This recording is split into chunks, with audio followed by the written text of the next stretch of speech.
Welcome to Supernaut, where we explore the inner and outer worlds of self. My guest today is Jenn Larson. Jenn moved from a small town in Minnesota to New York City when she was 18 and hasn't stopped doing hard things since. What song did you pick for us to listen to before we started? Mr. Prob's Waves. And why did you pick that? I have to say, I'm a little emotional right now. But, if you've ever listened to the lyrics, you're drifting away. You're getting farther. Today we're going to be talking about sobriety. I'm sorry, I will calm down when we get a little more into it. It was super emotional because the song is about isolation. And going down that rabbit hole of alcohol can make you feel very isolated. And I feel like it used to help me feel connected. And now it's just gotten me in a place that's very lonely. And so that song just really brings that out for me. The line that stuck out to me this time was, I try and make you love me. And like you had said, this song usually might be about a relationship with another person, but you feel it with alcohol. And I could totally see how alcohol is like a spirit in itself, and it is trying to get us to love it. Maybe it's lonely itself, and it needs people, and that's why it tries to suck us. Oh, totally. Like, yes, it needs to go into there. But I actually even take that to, I wish it would make it easier to love me as a person. But with alcohol in my life, it's harder to love me. Friends, partners, family. You think it gets you closer to something, but it only drives a wedge farther in between, and you drift away. It's an emotional song for me. All right, well, let's talk about something else for a little bit, and then we'll get into the sobriety. Cool. Let's get your mind off of it. Great. So you were a born performer. You and your sisters, I feel like I wasn't ever in your house, but I feel like it had a very Little Woman-y vibe growing up. You guys were always doing skits and plays. Yes. Yeah, so where do you think that came from, this born performing soul that you have? You know, I'm not exactly sure. Like, everything's a show. Can you remember the first time you felt like, oh, like this is what I'm going to do with my life? Or like, have the essence of? So I always wanted to experience everything. I remember when I was younger and it used to snow in Minnesota, I'd go out in the backyard and, we'd build forts and everything. And I trudged through the snow with my dog, Gimpy, who had 3 legs, and she was such a real trooper with me. And we would go exploring through Alaska or in the frontier, that whole role playing. And I feel like through performing, you got to be all these different things. So do you remember like the first movie you watched or play that you saw that you were like, yes, this is why? Well, I was obsessed with Making the Band with O-Town. And I'm like, that's what I want to do. I want to be in a boy band. And yeah, like that there was an obsession there. And then watching the Spice Girls. Like I just want to be a part of that, traveling and living on the road and inspiring other people and being that light. Awesome. Yeah, so your sisters talked about when I told them you were coming on, and what topics we could bring up. They talked about just how brave and adventurous you are. So yeah, wanting to be in a boys band. You were in boys hockey, or was there any other girls on the hockey team? So I first started a petition because we needed a petition to get age? People 16 to be able to get the girls on the guys' team legally. And so started the petition, got over 90 names of girls saying that they would join the team. And then when it came to the beginning, first day of practice, 2 others had showed up. So there's 3 of us total. And one dropped out the second week in dry land training. And I remember it was super tough. We were running through the halls. We were lifting weights. And I remember when we were running through the halls, at one point I ran into the bathroom, threw up, and there's another girl in there, and she's like, "Are you okay?" And I'm like, "Yeah, I'm fine. Rinse, rinse." And just ran out of there and just kept up with everyone. And then we went to the ice, and I think 2 weeks like on the ice, then the other girl quit. And I was there by myself the rest of the season. I wanted to quit, but I wasn't going to. What kept you going? I had to represent, girl. Yeah. You went around and got all these people to petition, so you just couldn't back out now. Well, that, you remember thinking that at that age? I was thinking, I'm not going to be a quitter. Like, us girls are trying to make something, and if we all quit now, then it's never going to happen. So, like, I will push through. I will persevere. I will do this. And it was very difficult. I was bullied a lot on the ice, as well as in school. I used to really like school. My junior year, I didn't like school. I missed a lot of school. But I got through that season with 2 assists, a goal, and a penalty. Awesome. Yeah. Awesome. And it was cool because both my parents were anti, but by the time we were at the end, they were cheering me on. That's awesome. What do you do when people try and diminish your light?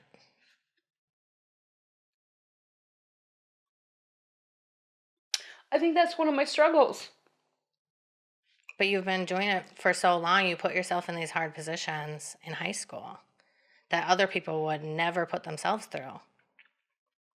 See, I guess I don't think of it as hard.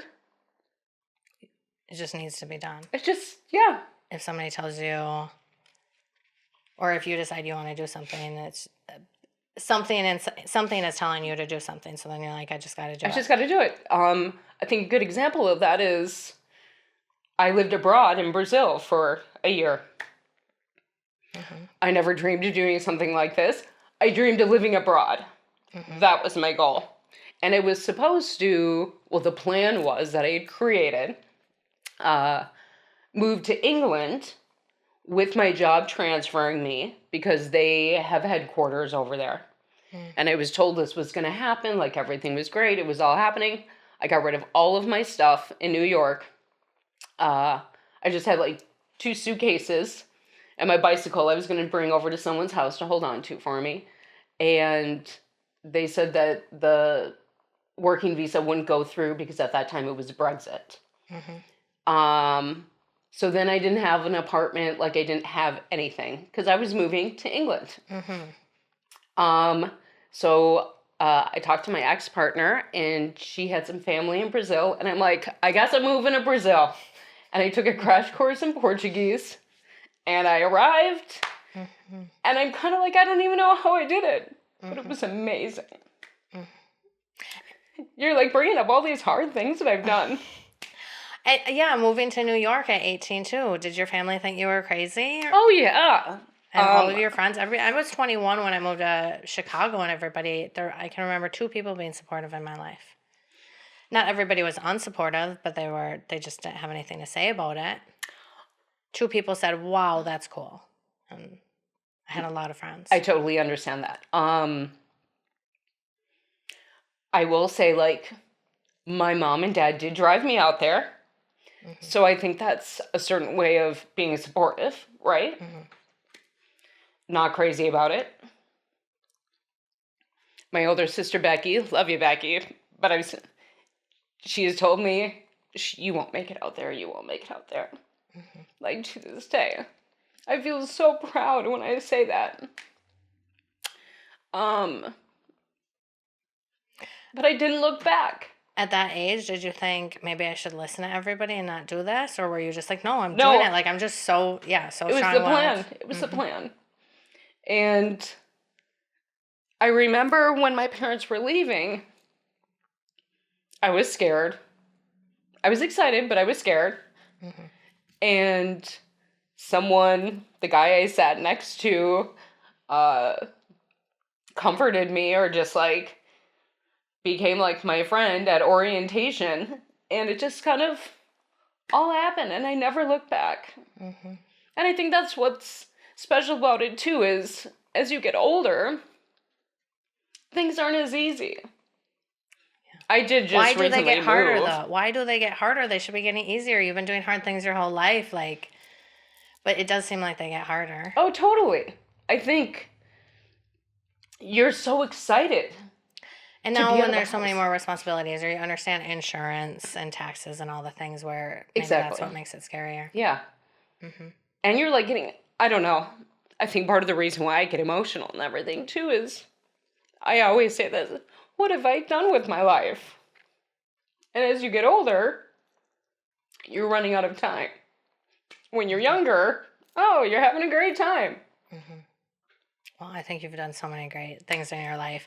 Another really hard thing was going to Vegas sober with your sisters. Yes. They thought that was super hardcore of you. So let's get into the year of sobriety. That was in that year? Yeah, so that was in 2016. And so what led up to this decision to go a year? So there were two things, and I really never talked about them.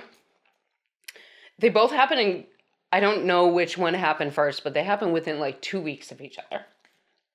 And one was my friend Kira and we were having a night out, and kind of at the end of the night, she's like, Jen, you're no fun when you drink, like this, that, whatever. And I'm thinking, who the hell are you, Kira? You drink just as much as me. So always angry. But I'm like, whatever.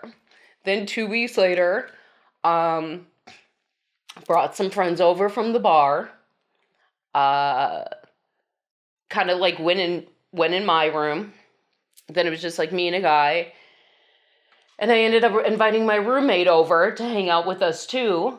And then this guy and I like started fooling around and getting intimate and stuff like that. And then the roommate just like walked in. And he's like, Jen, what the hell? And I was super embarrassed. And I'm just like, ugh. Something's got to give. Mm-hmm. So after that, I think that was around the end of July, I said, I'm going to give myself a month to kind of get it together, make the preparations. And September 1st, I started my year. And there were people, again, not extremely supportive. Like, are you sure you want to do that? Maybe you should try for 3 months. Or, maybe you should just have like one a night or whatever. And I'm like, no, this is what I'm doing. But before those two instances, had you been contemplating it? Like, oh, maybe I should try a year? Or was it again, like, as soon as you made this decision, you were like, I'm doing this? There's always in the back of your head. Like, I had taken a trip to San Francisco about a month before that. Had a blast. But, like, totally stayed out with a stranger one night. And, did things that when you look back, you're like, not the best decision in the world. Yeah.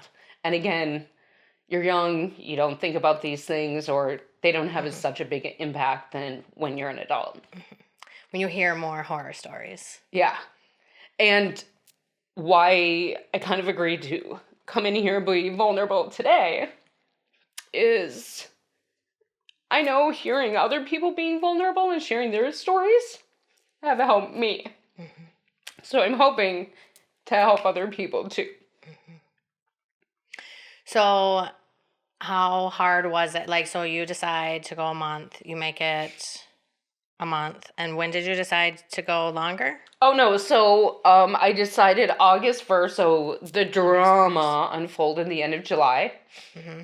And then I'm like, okay, I'm going to give myself the month of August to prepare. Kind of, mentally prepare, do some research, figure out have a few how I'm going to get into this. Yep. And September 1st, you knew a year. Begins the year. Okay. So was there any moments in those first couple months you almost quit quitting? Oh, quitting wasn't an option. I'm sure that's what got me through. I was gritting my teeth a lot. I was angry. I was angry at myself. I was angry that I craved. I was angry that I was just in this position that I have to get through. But I wouldn't give up. And I have to say, it starts to get better for me around 6 months. And then it was like I was just kind of learning to live with it.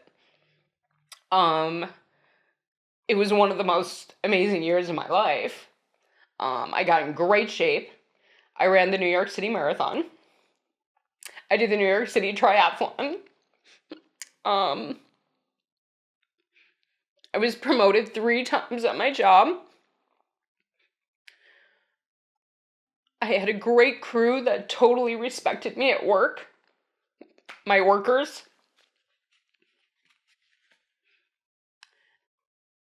But it was very lonely. So my confidence was great. I looked great in my underwear.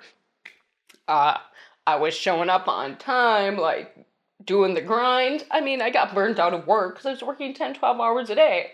If I would have been drinking, never would have happened. I wouldn't have been able to keep up with it.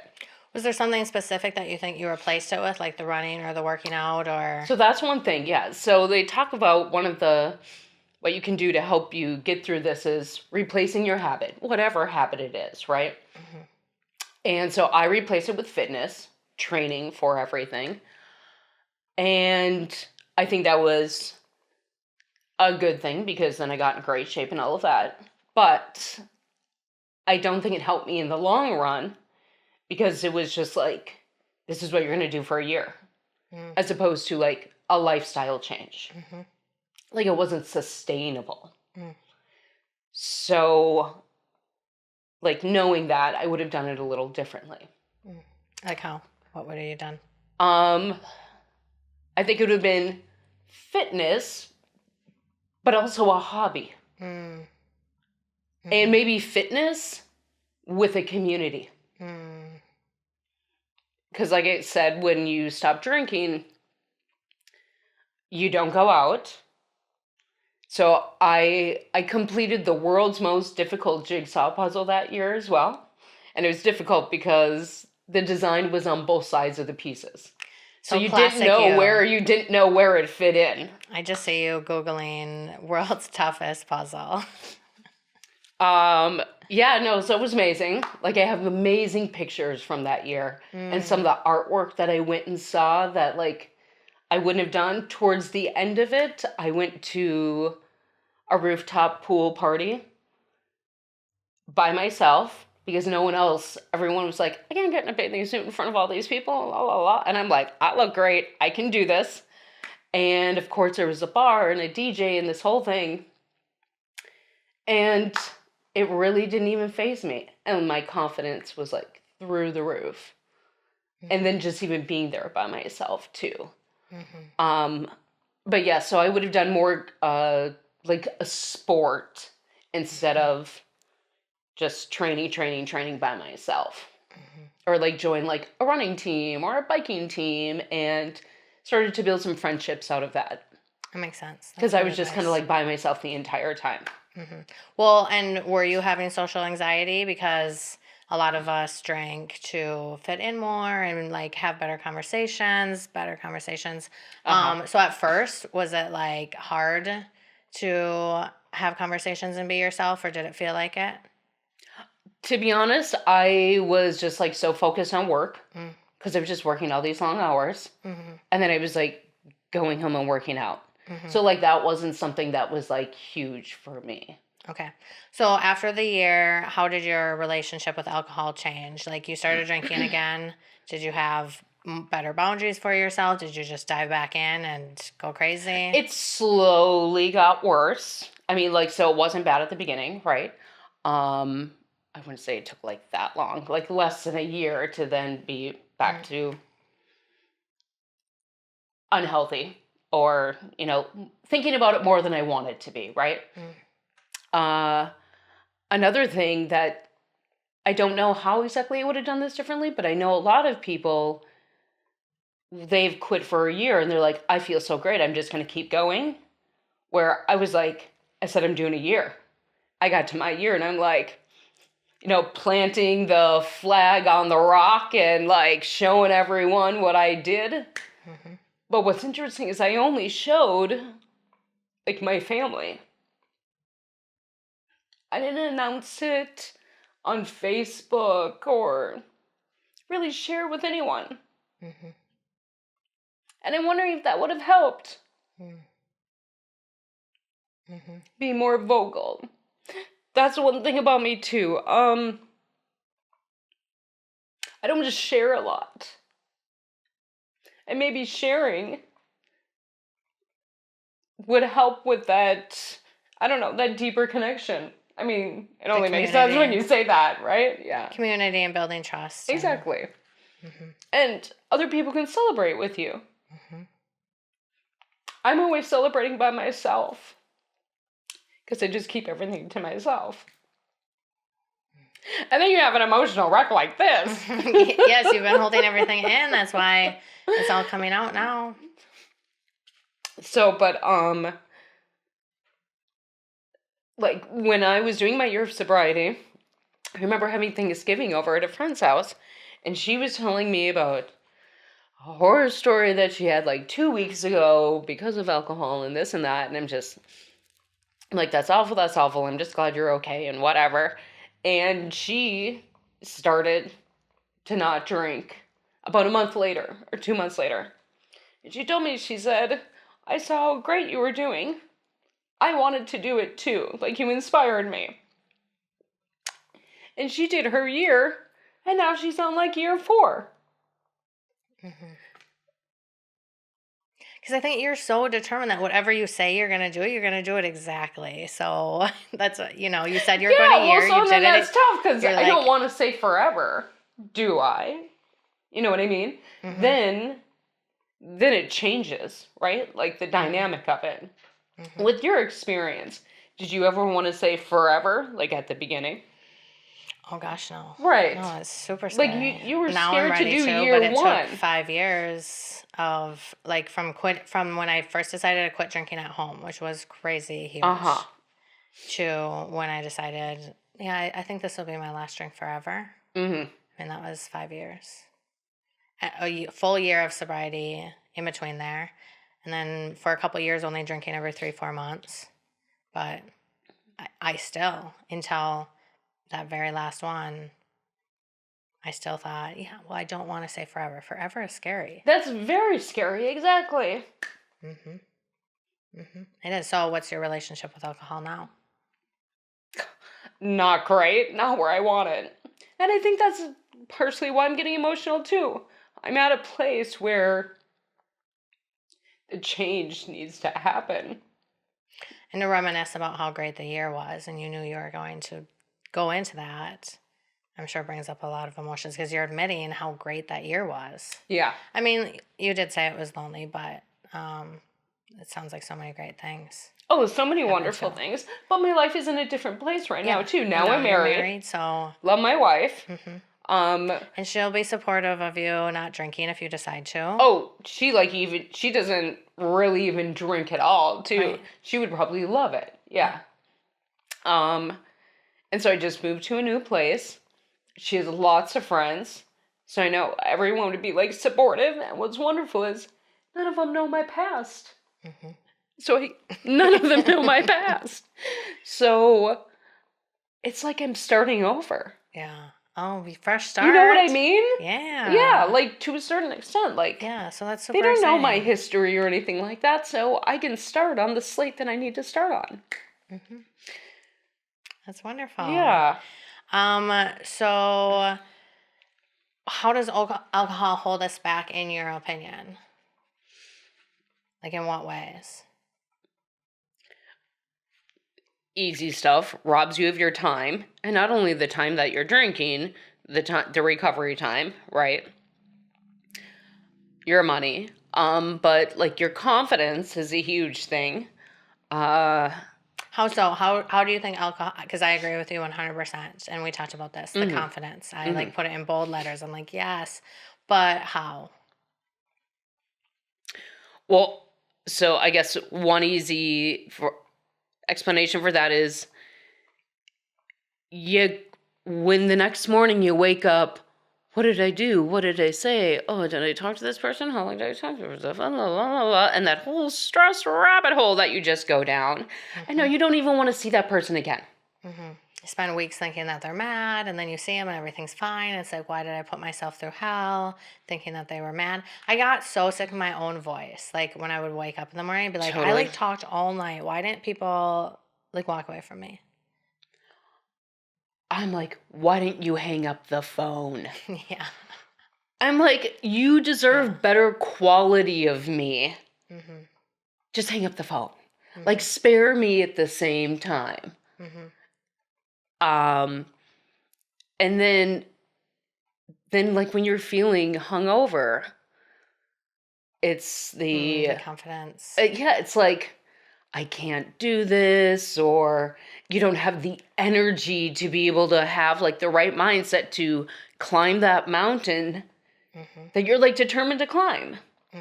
That's like, so with the song of drifting away, you're just drifting farther away from your dreams. And confidence comes with trusting yourself. And if you're constantly saying, I'm only going to have 2 tonight, and then you have 10, like, how are you supposed to trust yourself or have confidence? Yeah, 100%. So, yeah, it doesn't help you in doing anything that you want to do. Yeah. What tools and techniques what are some tools and techniques that we can use to help us realize our greatest potential? You talked about that when we were chatting. So I think, again, replacing the habit with something that is sustainable that you're going to enjoy. Realizing your triggers. Oh, girl, the witching hour at 5, 6 o'clock every night. And every morning I'm like, I don't need to have a drink tonight. Like, 5, 6 o'clock rolls around. So I try to keep myself busy during those times. Set up a class or go to the gym a half an hour kind of before, so then I'm like there during that time to set myself up to then eat dinner and go to bed or whatever needs to happen. People talk about clear, concise goals. I haven't figured that one out yet, because clearly I set my goal and then I get to my goal and I'm like, well, that's done. Moving on to the next one. So do you have any like thoughts or experience with? Well, I'm probably going to start talking about this on almost every episode, but I just finished listening to a podcast with a dopamine expert on Diary of a CEO. And I understand dopamine on such a crazy level now just from listening to this. And like, I always heard the term homeostasis, but I never understood what it meant. Yeah, talk to me. So it's like when your brain... It's your balance, yeah? Yeah, it's your brain trying to balance out. So if you overeat, your brain's trying to figure out how to get hungry again. You know, if you overdo this, your brain is just always trying to get balanced. So dopamine, I'm going to be horrible at explaining anything scientific, but like, because I can understand it, I can't really retell it that well. But you're doing great. You're doing great. So anytime that you get dopamine that comes easy, like having a drink, having a smoke, you're going to have to work for it later through homeostasis. Like, you're going to have to make up for it through the hangover, through the come down, somehow. Anything that you work hard for first, cold plunge, run, meditating, anything that you have to work for hard first and you go down, you're going to get that natural high because homeostasis. And like they talk about a lot on the episode, how addiction and everything isn't our faults, it's our brains. Like it shuts off that. I mean, I've talked about this in other episodes too. Like your brain shuts off when you're trying to make decisions of not having sex. All it cares about, your brain is in control, 100%. And so when you are thinking, I'm not going to eat that food or I'm not going to have that drink, you're fighting against your brain, the most powerful. Why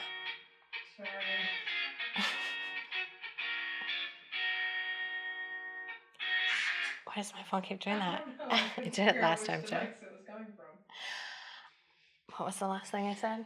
You were talking about homeostasis and the natural high, and your brain just shuts off. Your and brain it is just shutting yeah. off, and it's just trying to get back to balanced. So, anyways, that's what I have to say about that. That's what I was thinking about when you were saying that we don't have to be so hard on ourselves. I think that's such a wonderful thing to remember. When you want something, when you're craving something, hey, that's just because something kind of triggered me, something kind of made me sad, whether it's conscious or not. And my brain is just trying to get back to homeostasis. So instead of having the drink, because that's what my reflexes are used to doing, go do something different, step out of the matrix, step out of what I'm used to. 100%. Like the reflex, right? Like you just go back to what you know. And it's like, it's breaking that. That takes a lot of effort. Yes, it does. And that's why I support with friends and just talking about it over and over again. Like, I had been talking about quitting drinking for 15 years before I finally quit drinking at home. So, everybody was annoyed with me. I was annoyed with myself. But I think then it finally happened. So I think just keep thinking about it, keep talking about it. 100% agree. Yeah. And that's why I even wanted to come on here, too, of like, this is part of my healing process. Yeah, I agree. And let's get into, I think this can be healing too. I asked you to pick 6 or 7 friends or people. I don't even know if they were friends, coworkers, who it was, but people that I could reach out to and ask them to describe you in 6 or 7 words. And I started doing this. You're my second guest to do this, but I plan to do it with every guest. And I think we just have such a hard time believing the good things about ourselves. So, your words aren't that surprising. You have such a strong personality that I feel like people might think that you really know yourself. But is that true? Do you feel like you know yourself? I would say no. No. But you see what I mean? Like having a strong personality, you would assume, like, yeah, she knows who she is. She is confident. Comes off with the confidence. And she knows exactly who she is and how she's showing up for the world. But yeah, my mind is working me instead of me working my mind. Beautiful perspective. So do you want to guess what one of your top words was? I guess confident. I don't know. I don't know. No, I don't want to guess. I don't want to guess anymore. I know, it's so scary. Is there a word that you know that you're like, oh, I know I wouldn't be described as this, but I wish that I was? Well, I would think trustworthy. I don't know if that'd be one that they would pick, but I'm very trustworthy and honest and kind. Yeah. All right. Well, let's get into them. All right. So your first word, your main theme is bold. It came up in so many ways. Courageous, brave, daring, ambitious, tenacious, driven, determined. You go after what you want.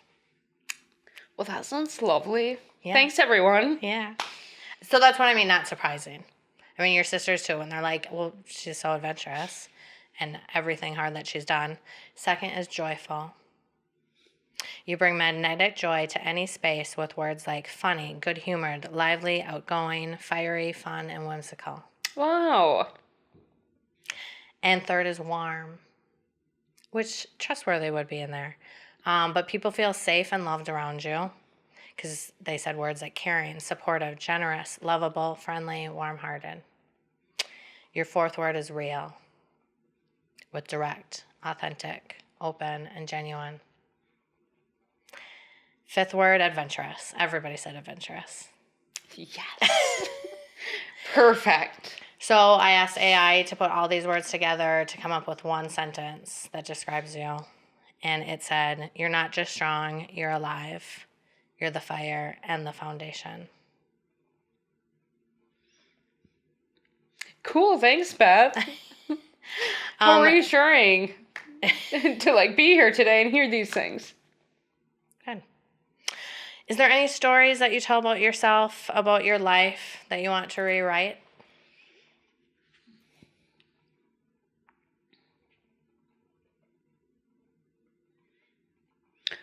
I wouldn't necessarily say so.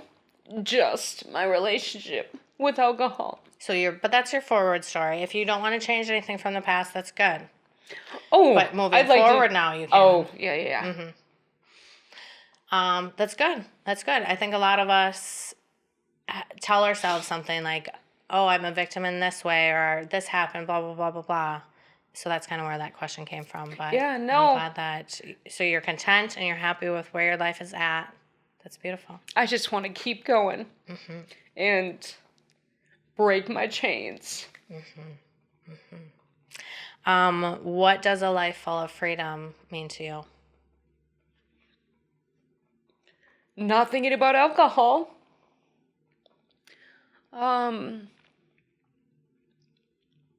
Not being tied down to obligations that I didn't set for myself.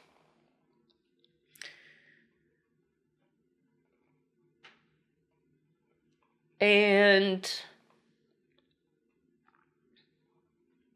kind of having relationships, good, great relationships with many people from many walks of life, to be able to walk with them. Diversity.